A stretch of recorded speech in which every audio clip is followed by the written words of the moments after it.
being on vacation, today's the final day for our First at Four mystery guest co-host. We got a good one for you to kind of wrap up this whole series, and it is,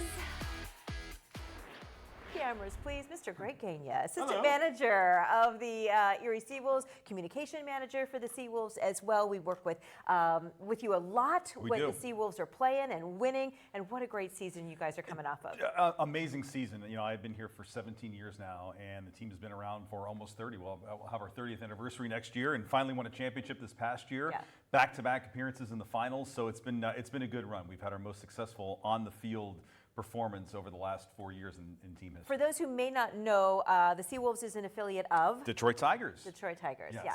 And so you're celebrating when the team comes back for spring training. Yeah, so we're actually going to be flying down to Lakeland where they are in spring training, and we'll present them their championship rings from this past season. And then we'll also do a ring presentation on opening day here, so the fans in Erie will be able to see that as well. So exciting. So it's so exciting. Yeah. And I can't wait to get my ring. I know. Kara and I were there for that final game, the championship game, and just the electricity in the air and in the stands. It was so much fun. And we were hoping to have some of the guys come on the show, but as soon as that win happened, they're gone. Their season was done. Yeah, and so we'll have to kind of regroup when they all come back together. Yeah, it's tough because everybody, we start getting phone calls after they win. Hey, can we get the players here?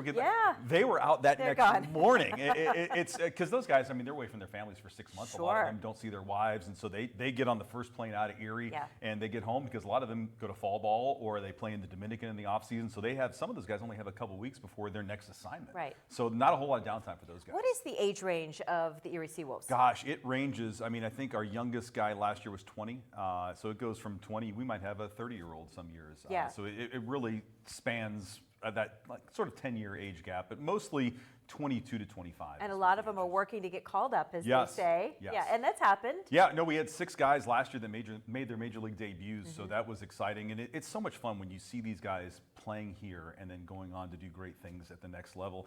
And one of the 3 guys that got elected to the Hall of Fame, he didn't play for the Seawolves, but Joe Mauer actually played as a visiting player in the Eastern League at UPMC Park many years ago. So we always say you never know who you're going to see. Yeah. And in a couple of years, Justin Verlander will be in the Hall of Fame. So it's an exciting time for baseball in Erie. And you said you've been with the Seawolves now for 17 years. Are you an Erie native? I am not. No, I grew up in Ohio, and so not too far from home. Yeah, and what brought you to Erie then? The job. Yeah, I got here. I was just the broadcaster when I first got hired in 2006, and I've kind of worked my way up the organizational ladder, and now I'm assistant GM. Yeah.